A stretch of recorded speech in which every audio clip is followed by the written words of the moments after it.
హరి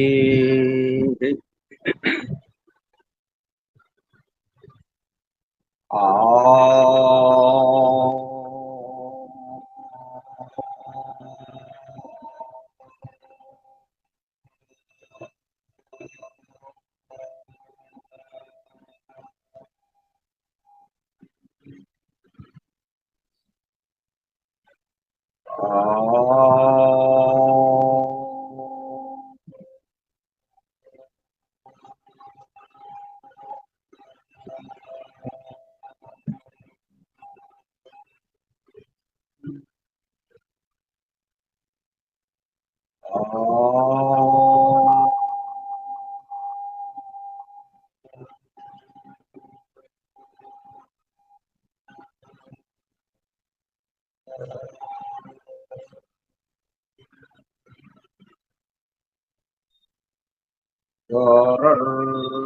బ్రహ్మా విష్ణు గురుర్దేవో మహేశ్వరః గురుః సాక్షాత్ పరం బ్రహ్మ తస్మై శ్రీ గురవే నమః.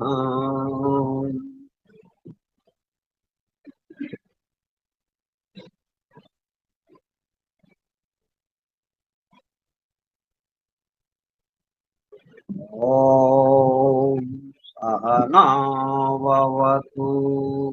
సహనౌ భునక్తు సహ వీర్యం కరవావహై తేజస్వినావధీతమస్తు మా విద్విషావహై.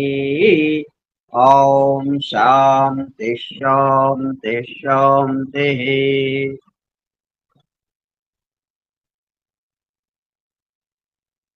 వాసుదేవ.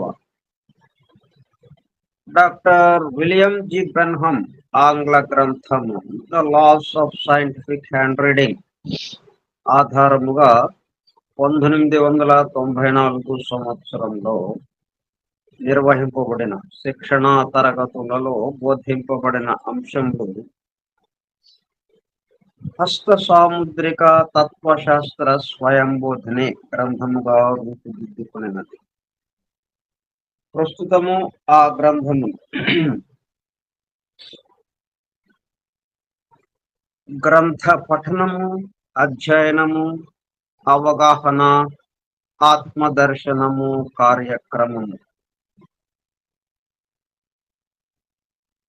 అందరికీ స్వాగతం, అందరికీ నమస్కారం.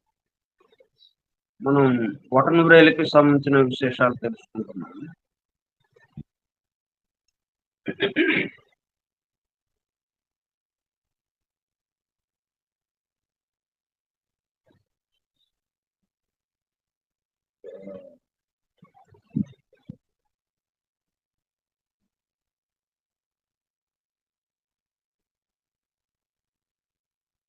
Will is longer than logic. బొటన వేలు ప్రధానంగా రెండు భాగాలు. ఒక కణుపు ఉంది కదా, ఒక కణుపు అంటే రెండు భాగాలుగా ఉన్నట్టు. ఒక గీత గీసామంటే గీతకి పైన గీతకి దిగువన రెండు భాగాలు వచ్చేస్తాయి.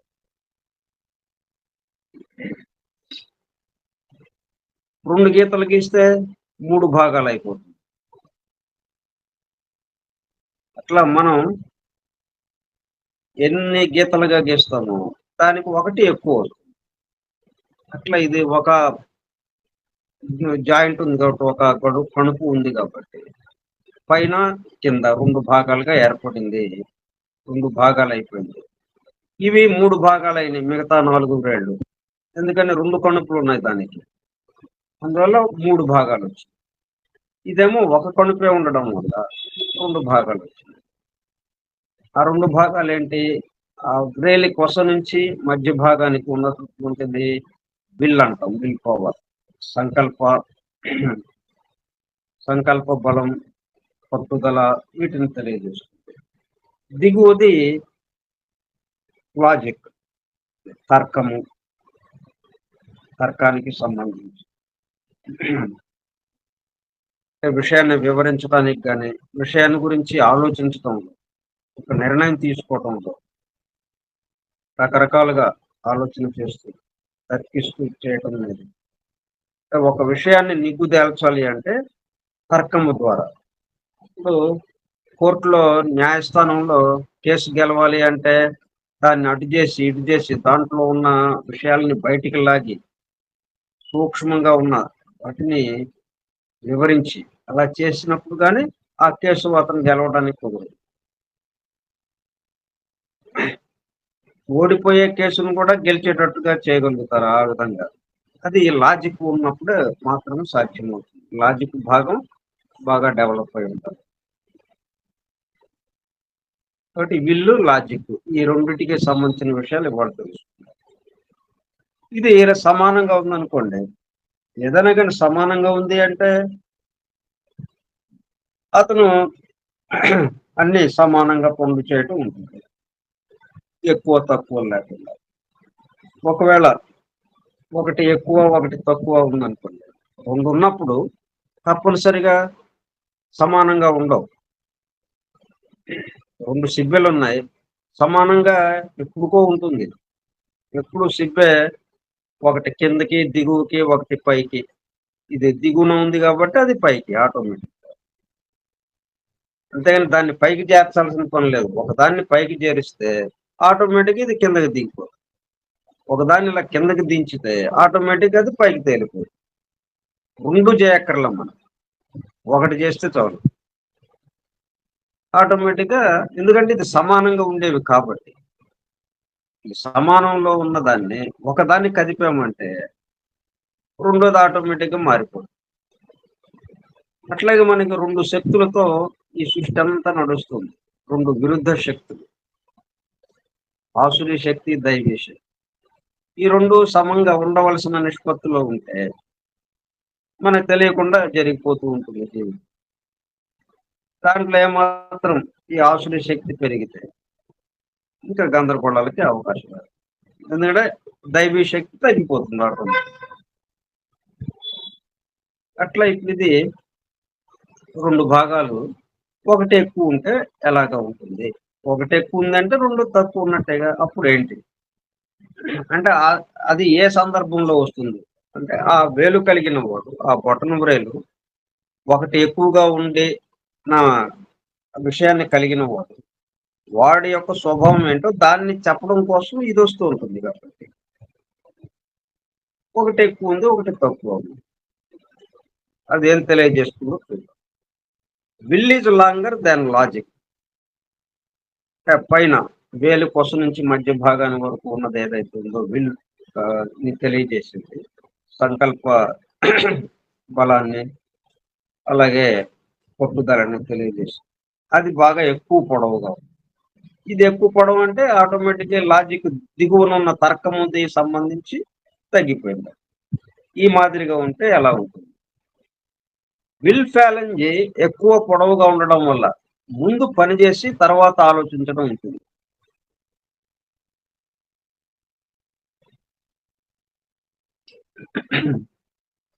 మొండితనం, మూర్ఖపు పట్టుదల, ఎవరైనా ఫలానా విధంగా చేస్తే బాగుంటుందని చెప్పినా ఒప్పుకోరు.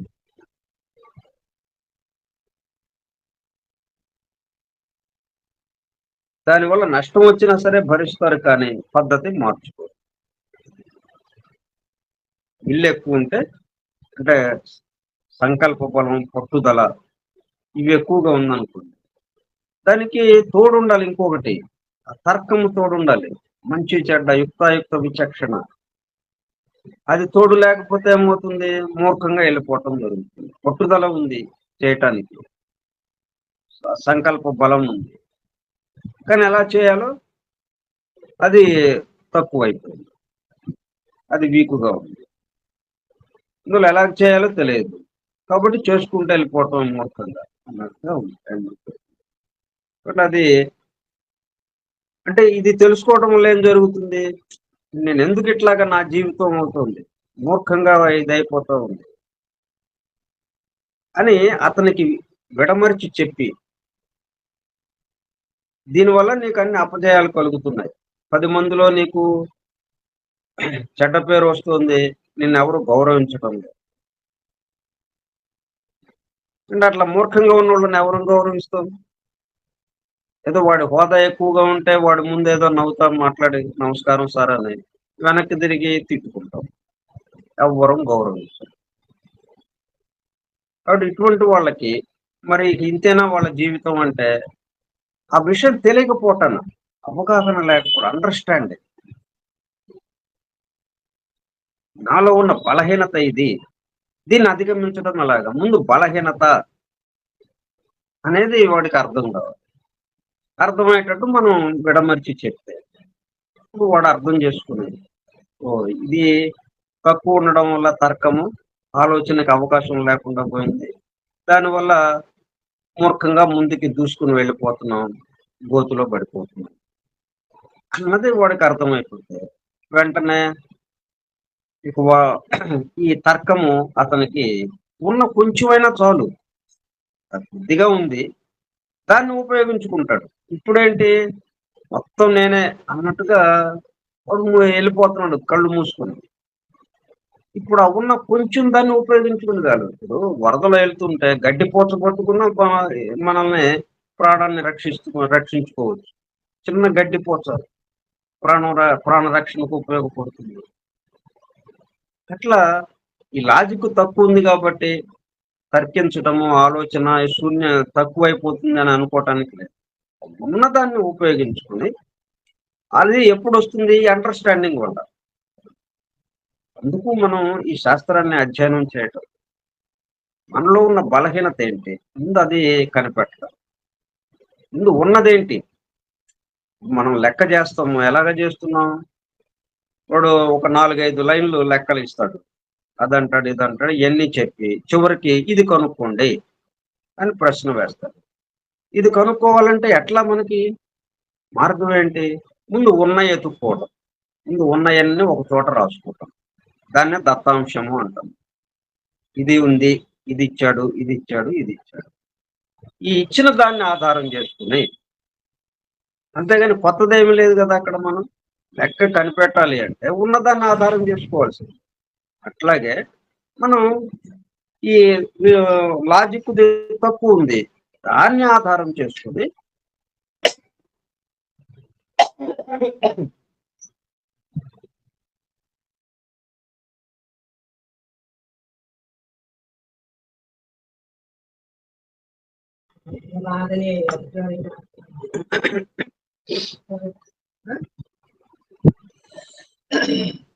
కాబట్టి చిన్నగా ఉన్నటువంటి అంటే విల్ పవర్ ఎక్కువగా ఉంది.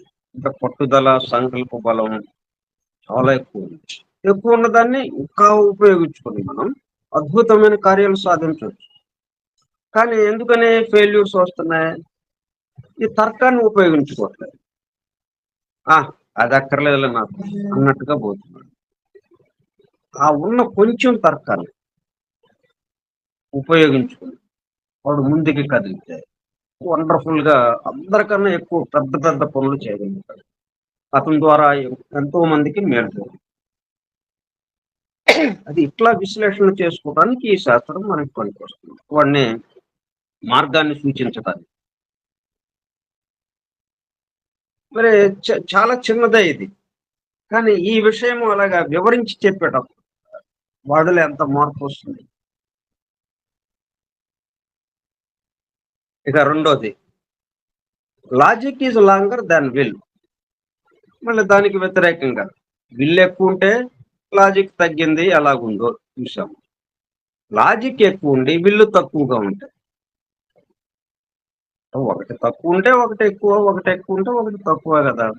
సరే ఇప్పుడు విల్ ఎక్కువుంటే ఏంటో చూసాం. లాజిక్ ఎక్కువుంటే ఎట్లా ఉంటుంది? అంటే మధ్య కణుపు నుంచి దిగువకి అది ఎక్కువ ఉండి, ఆ వేలుకోస నుంచి మధ్య కణుపు వరకు ఉన్న దూరం చాలా తక్కువగా ఉంటాయి.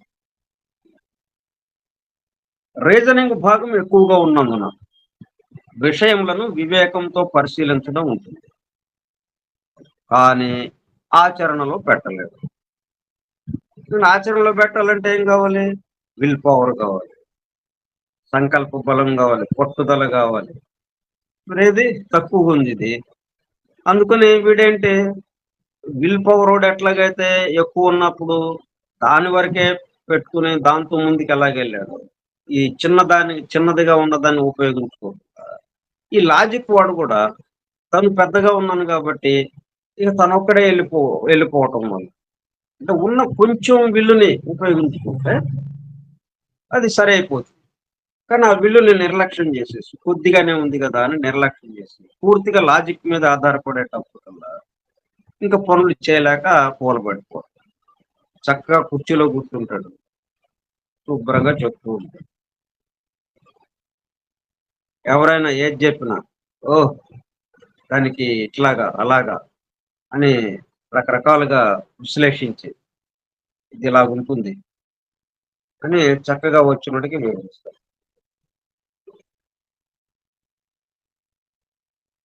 వివేకంతో పరిశీలించడం ఉంటుంది. కానీ ఆచరణలో అంటే తను ఇతరులకే గాని తనకి లేదిక అక్కడ. చక్కటి ఆలోచనాపరుడే కానీ కార్యశూరుడు కాడు. ఆలోచనాపరుడు, కార్యశూరుడు. ఆలోచన, కార్యశూరత్వం. ఈ 2 కలిస్తేనే కదా ఆ పని జరగటానికి. ఇప్పుడు దీనికి సంబంధించి ఈ కార్యక్రమాన్ని నిర్వహించడానికి ముందు ఆలోచన. ఎలా చేయాలి? ఏంటి? ఏం చెప్పాలి? వీటికి సంబంధించి ఇదంతా ఆలోచన. ఇదంతా ఇలాగ చెప్పాలి, అలాగ చెప్పాలి అని అనుకున్నాం. బాగుంది. మరి ఏది ఆలోచన వరకు కాదు గదా! మాటలతో చెప్పాలి. కార్యక్రమం నిర్వహించాలి. కార్యక్రమం జరగాలి. జరగాలి అంటే మాటలతో చెప్పాలి. ఇక్కడేం జేయాలి? మాటలతో చెప్పడం. అది ఇక్కడ చేయవలసిన పని. ఇది జేయకుండా ఊరికే ఆలోచించి అక్కడితో ఆగిపోతే కాబట్టి ఆ కార్యశూరత్వం గూడా ఉండాలి దీనికి తోడు. లేకపోతే ఈ క్లాసులు నిర్వహించడం అనేది సాధ్యపడే అంశం. అలాగే వినేవాళ్ళు అది తెలుసుకుందామండి, ఇది తెలుసుకుందాం. చాలా విషయాలు కొత్తవి ఇట్లాగ క్లాసుల్లో చెప్తున్నారంట. విందాం అని అనుకుని సరే అవన్నీ తీసుకుంటాడు. ఆ లింకులు అంటే యాప్‌ల్ని డౌన్‌లోడ్ చేసుకోవడం, లింక్ తీసుకోవటం అన్నీ చాలా గబా చేసేస్తాడు. చేసి అక్కడితో అది ఓపెన్ చేయడం. విందాం అనుకుంటాడు. కుదరట్లేదండి. కార్యశూరత్వం లేదు. ఆలోచన ఉంది. ఇట్లా వృధా అయిపోతుంది. వాడిలోనేమో కార్యశూరత్వం ఉంది గానీ ఆలోచన లేదు. దానివల్ల వాడి దగ్గర వృధా అయిపోతుంది. వీడి దగ్గరేమో కార్యశూరత్వం లేదు, ఆలోచన ఉంది. వీడి దగ్గర వృధా అయిపోతుంది. ఇట్లా ఈ వృధాని తగ్గించి వీళ్ళ ద్వారా అద్భుతమైన కార్యక్రమాలు ఎలాగా చేయాలి. ఎందుకంటే లాజిక్ సమంగా ఉండే లాజిక్ సమం ఉందనుకోండి నార్మల్‌గా ఉంటుంది సాధారణంగా. అంతేగాని అద్భుతంగా ఏమి ఉండదు. కాకపోతే ఉన్నంతలో పొరపాట్లు లేకుండా చేస్తారు కాబట్టి ఫెయిల్యూర్స్ లేకుండా ఉంటుంది. అంతేగాని అద్భుతాలు సృష్టించలేదు. అదే ఒకటి ఎక్కువ ఉండి, ఒకటి తక్కువ ఉన్నవాడు అద్భుతాలు సృష్టించగలడు. ఎందుకంటే ఈ 2 సమానంగా ఉన్నవాడి కన్నా ఒకటి ఎక్కువ ఉంటుంది వీడికి. ఆ ఎక్కువ ఉన్నదాన్ని బాగా ఉపయోగించగలడు కదా! వీడికన్నా ఎక్కువ విషయాలలోకి వెళ్ళిపోగలడు. సమంగా ఉన్నవాడే దానికన్నా ఎక్కువ పొడవు వాడు దానికి సంబంధించి విల్లు ఎక్కువ పొడవు ఉందనుకోండి అద్భుతమైనటువంటి పట్టుదల అలాగే సంకల్ప బలం మామూలు వాడి కన్నా. మరి అటువంటి సంకల్ప బలం ఉన్న వాడికి ఎటువంటి అద్భుతాలన్నీ చేయగలరు. కానీ ఎందుకు ఫెయిల్యూర్స్ వస్తున్నాయి? ఈ లాజిక్‌ను ఉపయోగించట్ల. ఆలోచనను ఎందుకంటే తక్కువ ఉంది వాడికి. వాడికి ఏం తీసుకురావాలి? ఆ ఉన్న తప్పునే ఉపయోగించుకో. గడ్డిపోచ నిన్ను రక్షిస్తుంది. పెద్ద ఏవేవో వచ్చి నిన్నేం రక్షించక్కర్లా. వరదలో కొట్టుకుపోతుంటే. చిన్నదేదో పట్టుకుంటే అది ఆపేస్తుంది మనల్ని కొట్టుకుపోకుండా. ఇలా మనం ఆలోచించాలి. అట్లాగే లాజిక్ ఈజ్ లాంగర్ దెన్. పనులు ఎలా చేస్తే బాగుంటుందో చక్కగా వివరిస్తుంటారు. అంతవరకే. ఇతరులు వీరి సలహాల వల్ల ప్రయోజనం పొందుతుంటారు. తనకి ప్రయోజనం ఉండదు. వీళ్ళిద్దరి వల్ల వీళ్ళే 2 రకాలు. ఇక మూడో రకం ఏంటంటే thumb close to the hand. బటన్ బ్రేల్‌ని ఓపెన్ చేసినప్పుడు స్పేస్ తక్కువ ఉంటుంది. అంటే అరచేతికి బటన్ బ్రేల్‌కి ఆనుకుని ఉన్నట్టుగా ఉంటుంది. మామూలుగా ఏంటి చాలా దూరంగా ఉంటాయి కదా! మామూలుగా ఇలాగా విడదీస్తే. వేళ్ళన్నీ ఇలా విడిగా పెట్టామనుకోండి. అరచేతిని ఇలాగా విడదీసి పెడితే, ఈ బొటన వ్రేలు ఈ అరచేతికి దూరంగా ఉంటుంది కొంచెం. కానీ కొద్దిమందికి అతుక్కుని ఉన్నట్టుగా ఉంటుంది. అట్లా ఉన్నప్పుడేంటి? బొటన వ్రేలును ఓపెన్ చేసినప్పుడు స్పేస్ తక్కువ ఉంటుంది. స్ట్రెయిట్‌గా ఉంటుంది. జాగ్రత్త పరుడు. ఎక్కువగా మాట్లాడితే ఏదైనా సహాయం చేయమని అడుగుతారని మాట్లాడరు. వీరిని పరిచయం చేసుకుంటం కూడా కష్టం. వారు చుట్టూ గోడ కట్టుకున్నారా అని అనిపిస్తుంది. సమీపమునకు ఎవరిని రానివ్వరు. అడుగు దూరంలో ఉంచుతారు. అల్పబుద్ధి గలవాళ్ళుగా ఉంటారు. ఇట్లా ఇంకొకటి స్తంభాకారమును పరిశీలించినప్పుడు ఈ క్రింది విధముగా రకరకాల ఆకారంలో ఉండవచ్చు.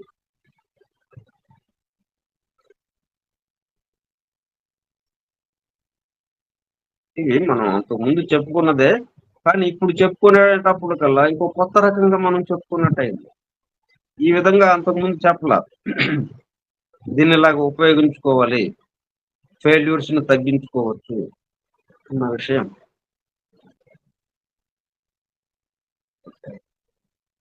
Elementary thumb. అరటిపండు ఆకారం. జాయింట్ ఎక్కడ ఉన్నదో కనపడదు. థంబ్ మొత్తం ఒక మాంసపు ముద్ద వలె కనిపిస్తుంది. బలంగా ఉండి పశు ప్రవర్తన, మొరటుదనంతో ఉంటాడు. ప్రతి విషయంలోనూ పశుత్వంతో పనులు చేయడం మర్యాద, మన్నన అసలు తెలియదు. మూర్ఖత్వం మాక్సిమం. పశుత్వం అనే ఎందుకు అంటున్నాను? పశువుకి ఆలోచన లేదు. సొంతగా ఆలోచించడం అనేది లేదు.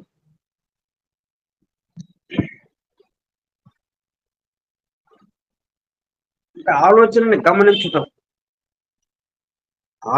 గమనించి ఆలోచన ప్రకారం పనులు చేయడం అనేది మామూలుగా మానవుల దగ్గర నుంచి మొదలవుతుంది. జంతు స్థితి వరకు ప్రకృతే నడిపించుకుంటూ వెళ్తుంది. అట్లా జంతు స్థితి అనేటప్పటికల్లా ఏంటి? ఇక వీడికి ఆలోచన లేదు. వీడి సొంతం ఏం లేదు. సొంత ఆలోచన లేదు. ఆలోచనని గమనించటం లేదు ఇక. వచ్చిన ఆలోచనని గమనించటం లేదు. మనందరం ఏం చేస్తున్నాం?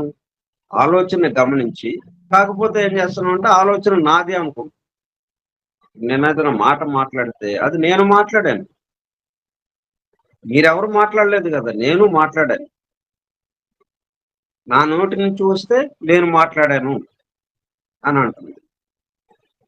వాస్తవంగా ఏంటి? నా ద్వారా వచ్చింది మాట.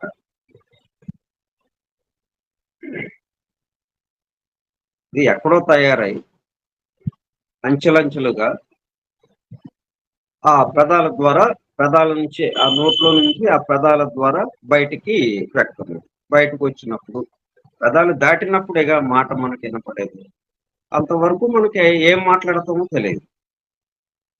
అట్లా మాట్లాడిన తర్వాతే మనకు తెలుస్తుంది. ఇట్లా మనం అలాగే ఆలోచన వచ్చిన తర్వాత తెలుస్తుంది. అయితే దీన్నేం చేస్తామంటే మనం నేను, నాది, నేను ఆలోచిస్తున్నాను అని అనుకుంటాం మనం. సరే అది పక్కన పెడదాం. మన దగ్గరకొచ్చినప్పుడు మామూలుగా ఏంటి మానవుడి దగ్గరకొచ్చినప్పటికల్లా ఆలోచన కదలటం, అది తెలిసి దానికి అనుగుణంగా పనులు చేయటం, మాట్లాడటం గాని, పనులు చేయటం గాని ఉంటుంది. ఇక్కడ ఎందుకంటే మానసిక శరీరము, కామ శరీరం. ఈ ఆలోచనకేంటి మానసిక శరీరం ఉండాలి. మానసిక శరీరం ఉంటేనే ఆలోచనకి కదలటానికి వీలవుతుంది. అలాగే ఇక్కడ ఫోన్ ఉంటేనే కదా నేను మీతో మాట్లాడడానికి అవకాశం ఉంటుంది. ఫోన్ లేకపోతే ఎలాగా? ఫోన్ ఉండబట్టి నేనేది మాట్లాడినా ఆ ఫోన్ ద్వారా మళ్ళీ ఆ టవర్‌కెళ్ళిపోయి, టవర్ నుంచి మళ్ళీ మీ ఫోన్‌కొస్తుంది. ఎదురు బెదురుగుండి మాట్లాడుకున్నట్టుగా మనకనిపిస్తుంది. ఇప్పుడట్లా ఆ మానసిక శరీరం ఉండడం వల్ల మనకి ఆలోచన కదులుతుంది. అట్లా కామ శరీరం ఉండడం వల్ల కోరికలు కదులుతుంది. ఈ రెండిటి ద్వారా ఆలోచన, కోరిక ఈ 2 శరీరాల ద్వారా మనకు కదులుతుంది. అయితే ఇక్కడ పశుత్వం అని అంటుంటాం. పశువులాగా ఉన్నాడు ఈడు, పశువులాగా ఉన్నాడు అన్నట్టుగా చెప్తుంది. పశువుకేంటి ఈ 2 శరీరాలు నిద్రాణ స్థితిలో ఉన్నాయి. 2 శరీరాలు అందుబాటులో లేదు. ఈ 2 శరీరాలు అందుబాటులో లేదు కాబట్టి ఆలోచన లేదు, కోరిక లేదు. అటువంటి స్థితిలో ఉన్నాడు వీడు అని. అయితే మానవుడుగా ఉన్నాడు గాబట్టి, మరి మానసిక శరీరం నుంచి ఆలోచనొస్తుంది. కామ శరీరం నుంచి కోరికలు వస్తున్నాయి. అవి ఏంటో దాన్ని అర్థం జేసుకోకుండా, దాన్ని తెలుసుకోవటం అనేది లేకుండా అంటే ఆ కదిలే ఆలోచన, కదిలే కోరిక చాలా తక్కువ స్థాయిలో కదులుతుంది. కొంత అసలు కదలటం గూడా లేకుండా అలాగా హ్మ్. నిలబడిపోయిందా అన్నట్టుగా కూడా ఉంటుంది వాళ్ళ. అందువల్ల మనం మామూలు వాళ్ళు చేసే పనులకి, వాళ్ళు చేసే పనులకి తేడా ఉంటుంది. ఆ యుక్తాయుక్త విచక్షణ ఇటువంటివి ఏమి ఉండవు. ఆలోచన కదలదు. కోరిక కదలదు. అప్పుడేంటి ప్రకృతి మళ్ళా తన చేతిలోకి తీసుకొని చేయడం ఉంటుంది. ఒకవేళ కదిలినా చాలా కొద్ది భాగంగా పనిచేస్తుంది. మానసిక శరీరము పూర్తిగా పనిచేయదు. కామ శరీరము పూర్తిగా పనిచేయదు. కొంచెం కొంచెంగా పనిచేసేటప్పుడు అవి మూర్ఖంగా చేసినట్టు అనిపిస్తాయి. అందుకని మనం పశువులాగా ఉన్నాడు అని పశువులతో మనల్ని పోల్చడం చేస్తాం. పశువులతో పోల్చడం అంటే పశు స్థితి ఏంటి? ఈ 2 శరీరాలు లేవు వాటికి. ఇది గమనించాలి. ఆ 2 శరీరాలు లేవు కాబట్టి ఆలోచన లేదు, కోరిక లేదు. మరి ఎలాగా నడుస్తుంది మరది? దాని బండి? ప్రకృతే నడిపించుకెళ్తా ఉంది.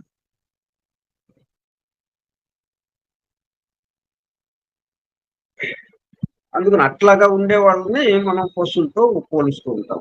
అంటే వీడి దగ్గర మనసు పని చేయట్లేదు. ఆ కామ శరీరము పని చేయట్లేదు.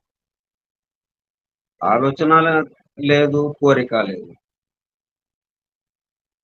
అది అట్లా ఉన్నప్పుడు ఏమవుతుంది? ఈ ఈ బొటన బ్రేలు ముద్దుగా తయారవుతుంది. అరటిపండు ఆకారం ఒకే రకం మందంగా, పొడవుగా ఉంది. ఒకే రకం మందం. కొంచెం పొట్టిగా కూడా ఉండదు. గుండ్రంగా. అరటిపండు ఎట్లాగైతే గుండ్రంగా ఉందో, అట్లా గుండ్రంగా ఉంది. మామూలుగా అయితే గుండ్రంగా ఉండదు. అట్లా ఉన్నప్పుడు అంటే వాడి ప్రవర్తన అలాగా ఉన్నప్పుడు అంటే మనసు, కామ శరీరం, మానసిక శరీరం అది తక్కువ స్థాయిలో పనిచేస్తుంది. ఈ మాదిరిగా తంబు ఉంటుంది. సో, ఇప్పుడు వాడిని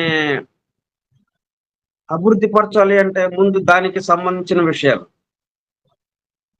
ఇది నీకు చాలా తక్కువగా ఉంది. ఇప్పుడు నా దగ్గర ఇది లేదండి అని ముందు తెలిస్తేనేగా దానికోసం మనం పోటపడతాం. లేని దాన్ని తెచ్చుకోవడానికి, లేని దాన్ని పొందటానికి మనం ప్రయత్నం చేస్తాం. అది లేదనే విషయమే మనకు తెలియదు. ఇంకా దానికోసం ప్రయత్నం ఎక్కడుంటుంది? మనకి మానసిక శరీరము, కామ శరీరము మనకు అందుబాటులో లేదు. కాబట్టి నా ప్రవర్తన ఇలాగ ఉంది అన్న విషయం వాడికి అర్థమైంది. అప్పుడు ఏం చేస్తాడు? దానికోసం ప్రయత్నం చేస్తాడు. లేనిది కదా! లేనిదాన్ని పొందటానికి ప్రయత్నం చేస్తాడు. చేస్తే వీడి ప్రవర్తనలో మార్పు వచ్చేస్తుంది ఆటోమేటిక్‌గా. ఇట్లా మనం ఆలోచించాలి. ఈ మాదిరిగా మనకి ఆహ్, అష్ట సాముద్రికం అనంగానే భవిష్యత్తు గురించి చెప్పడమే గాని, మనలో ఉన్న లోటుపాట్లేంటి? వాటిని సరిదిద్దుకోవటం ఎట్లాగా? అన్న విషయాలు అంతగా గమనికలోకి రావు. మనం అట్లా కాకుండా ఉన్నదేంటి? ఆ లోటుపాట్లేంటి? వాటిని అధిగమించటం ఎట్లాగా? ఇది మనం ఇక్కడ శాస్త్రీయమైన పద్ధతిలో. అది బెన్‌హమ్ మనకు అందించింది. ఇప్పుడు మనకేంటి బెన్‌హమ్ కన్నా ఇంకొంచెం మెరుగ్గా. ఎందుకు ఆ మెరుగొచ్చింది? 'ద సీక్రెట్ డాక్టరేట్' థియోసఫీ దానివల్ల. దాని ద్వారా వచ్చినటువంటి ఈకే గారి గ్రంథాల వల్ల. కొద్దిగా మనకిది ఇంకొంచెం మెరుగ్గా మనం చెప్పుకోవడానికి అవకాశం ఉంది. ఓకే.